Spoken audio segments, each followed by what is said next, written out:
ഹരി ഓം. 43-ാമത്തെ സ്തുതി വാമന അപാരസ്തി.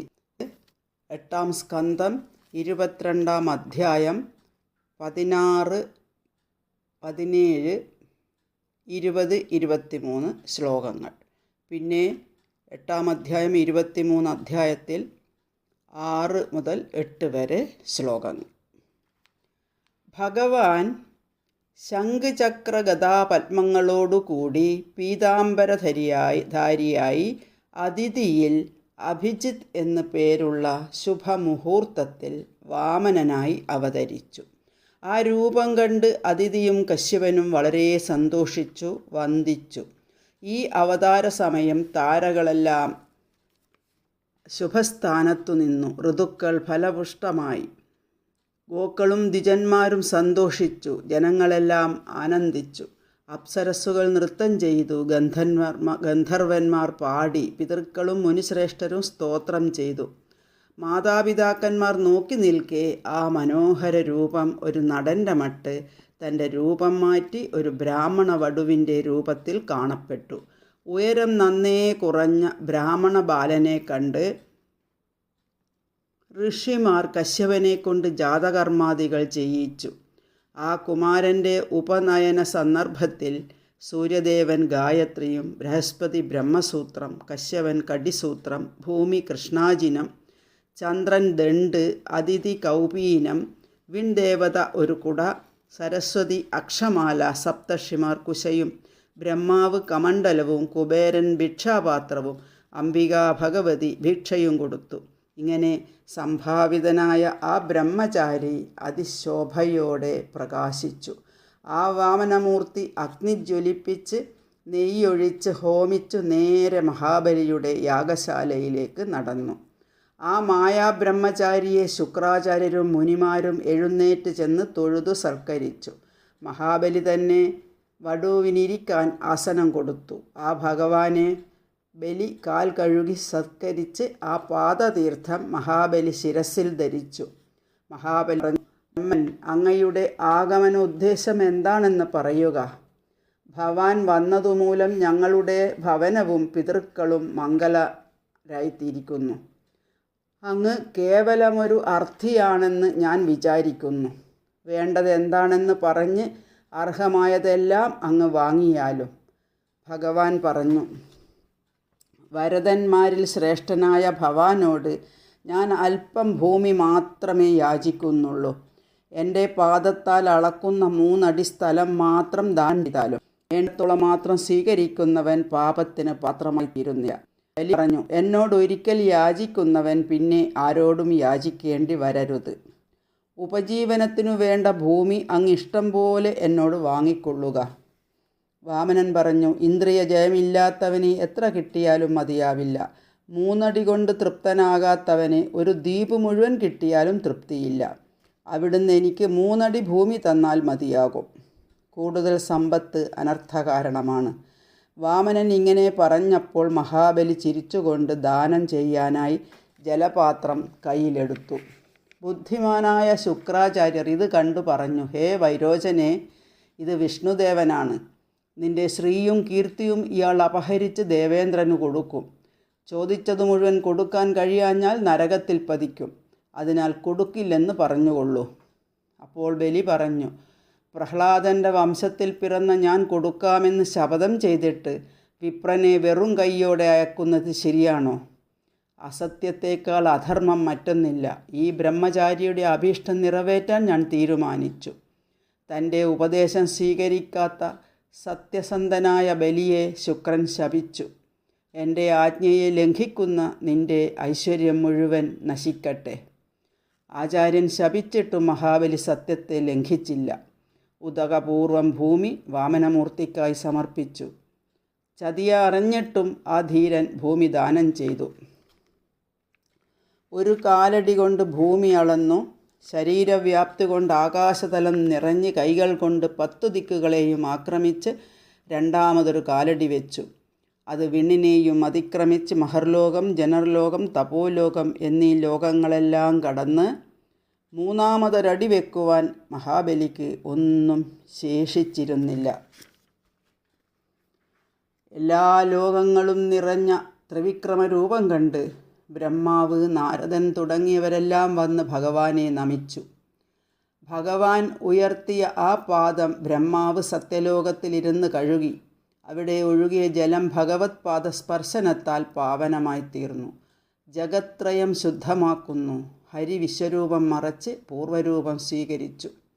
ബ്രഹ്മാദി ലോകേശ്വരർ വിഷ്ണുദേവനെ വിധി പോലെ പൂജിച്ചു. ജാംബവാൻ ഭേരീനാദം മുഴക്കിക്കൊണ്ട് മാനസവേഗത്തിൽ ദിക്കുകളിലെല്ലാം സഞ്ചരിച്ച് വാമനമൂർത്തിയുടെ വിജയമഹോത്സവം കൊണ്ടാടി. ഗരുഡൻ വരണപാശം കൊണ്ട് ബലിയെ വരിഞ്ഞുകെട്ടി. ബലി പറഞ്ഞു, 3-ാം പാദം എൻ്റെ ശിരസിൽ തന്നെ വെച്ച് അളന്നുകൊള്ളുക. ഇങ്ങനെ പറഞ്ഞുകൊണ്ടിരിക്കുമ്പോൾ പ്രഹ്ലാദൻ അവിടെ വന്ന് ഭഗവാനെ സ്തുതിക്കുന്നു. പ്രഹ്ലാദ സ്തുതി കേൾക്കാം.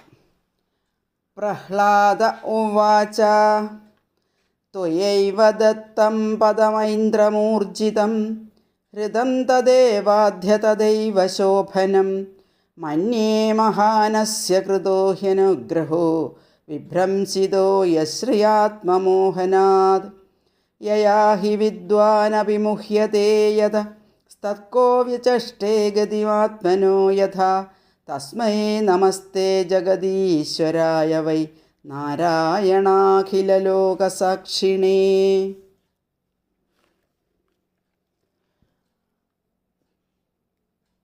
പ്രഹ്ലാദൻ ആനന്ദബാഷ്പത്തോടെ ഭഗവാനെ താണുവീണു നമസ്കരിച്ചു. പ്രഹ്ലാദൻ പറഞ്ഞു, ഇവന് ഐന്ദ്രപദം കൊടുത്തിട്ട് ഇപ്പോൾ അങ്ങത് തിരിച്ചെടുത്തു. അതൊരനുഗ്രഹമായി എന്ന് ഞാൻ വിചാരിക്കുന്നു. വിന്ധ്യാവലി സ്തുതിക്കുകയാണ്. ക്രീഡാർത്ഥമാത്മനൈദം ത്രിജഗത്കൃതം തേ സ്വാമ്യം തു തത്ര കുധിയോ പരൈശ കുര്യോ കർത്തുപ്രഭോസ്തവ കിമസ്യതാവഹന്തി ത്യക്തഹ്രിയസ്ത്വതവരോപിതകർത്തൃവാദ. വിന്ധ്യാബലി കൈകൂപ്പിക്കൊണ്ട് പറഞ്ഞു, ഭവാൻ ഈ മുപ്പാരും ലീലയായി അങ്ങ് സൃഷ്ടിച്ചു. ദുർബുദ്ധികളായ ചിലർ അതിൻ്റെ ഈശനായി ഭാവിക്കുന്നു. സർവകർത്താവും സംഹർത്താവും ഭുവനേശ്വരനുമായ അവിടേക്ക് തരുവാൻ അവർക്ക് എന്താണുള്ളത്? ബ്രഹ്മാവ് സ്തുതിക്കുകയാണ്. ഭൂതഭാവന ഭൂതേശ ദേവദേവ ജഗന്മയ മുഞ്ചൈനം ഹൃദസർവസ്വം നായമർഹതി നിഗ്രഹം കൃഷ്ണാദേനേന ദത്താ ഭൂർലോകാ കർമാർജിതാശ്ചയേ നിവേദിതം ച സർവസ്വം ആത്മാ വിക്ലവയാ ധിയാ യത്പാദയോരശാദിസലിലം പ്രദായ യത്പാദയോരഷഡധീസലിലം പ്രദായ ദുർവാങ്കുരൈരപി വിധായ സതിം സപര്യാം അപ്യുത്തമാം ഗതിമസോ ഭജതേ ത്രിലോകി ദ്വാശ്വാന വിക്ലവമനാ കഥമാർത്തിമൃച്ഛേത്. ബ്രഹ്മാവ് പറയുകയാണ്, ജഗദീശ്വര, ഇദ്ദേഹത്തെ ബന്ധനത്തിൽ നിന്ന് മോചിപ്പിച്ചാലും ഈ സാധുശീലൻ ബന്ധനാർഹനല്ല. കർമ്മം കൊണ്ടു നേടിയ സർവവും അങ്ങേക്ക് ദാനം ചെയ്തിട്ട് സ്വന്തം ദേഹം പോലും ഇദ്ദേഹം അങ്ങേക്ക് സമർപ്പിച്ചു. പരിശുദ്ധമായ പൂജ ചെയ്യുന്നവൻ ഉത്കൃഷ്ടമായ പദവി നേടുന്നു. അടുത്തത് പ്രഹ്ലാദൻ പിന്നെയും സ്തുതിക്കുകയാണ്. പ്രഹ്ലാദ സ്തുതി. പ്രഹ്ലാദ ഉവാച നേമം വിരിഞ്ചോ ലഭതേ പ്രസാദം ന ശ്രീർന ശർവ കിമുദാപരേതേ യന്നോ സുരാണാമസി ദുർഗപാലോ വിശ്വാഭിവന്ദ്യൈരഭിവന്ദിതാംഗ്രി യത്പാദപത്മകരന്ദനിഷേവണേന ബ്രഹ്മാദയ ശരണദാശ്നുവദേ വിഭൂതി കസ്മാത് വയം കുസൃതയ ഖലയോ നയസ്തേ ദാക്ഷിണ്യദൃഷ്ടിപദവീം ഭവത പ്രണീത. ചിത്രം തവേഹിതമഹോമിതയോഗമായ ലീലാവിസൃഷ്ടഭുവനസ്യ വിശാരദസ്യ സർവാത്മന സമദൃശോ വിഷമസ്വഭാവോ ഭക്തപ്രിയോ യദസി കൽപ്പതരുസ്വഭാവഃ. ഈശ്വര, ഭവാൻ ഞങ്ങളുടെ രക്ഷകനായി തീർന്നു. ഇങ്ങനെയൊരു ഭാഗ്യം ബ്രഹ്മശങ്കരന്മാർക്കും രമാദേവിക്കും ലഭിച്ചിട്ടില്ല. നീചവംശരായ ഞങ്ങളെ അനുഗ്രഹിക്കാൻ തക്കവണ്ണം ഞങ്ങൾക്ക് എന്താണ് ഗുണം? എല്ലാം അങ്ങയുടെ കാരുണ്യം തന്നെ. അങ്ങയുടെ പ്രവൃത്തിയെല്ലാം വിചിത്രം തന്നെ. ഭക്താഭിലാഷം നിറവേറ്റലാണല്ലോ അങ്ങയുടെ ലക്ഷ്യം. ഭഗവാൻ പറഞ്ഞു, വത്സ പ്രഹ്ലാദ, പൗത്രനോടൊത്ത് നീയും ബന്ധുക്കൾക്ക് സൗഖ്യം ചേർന്ന് സുതലത്തിൽ വസിക്കുക.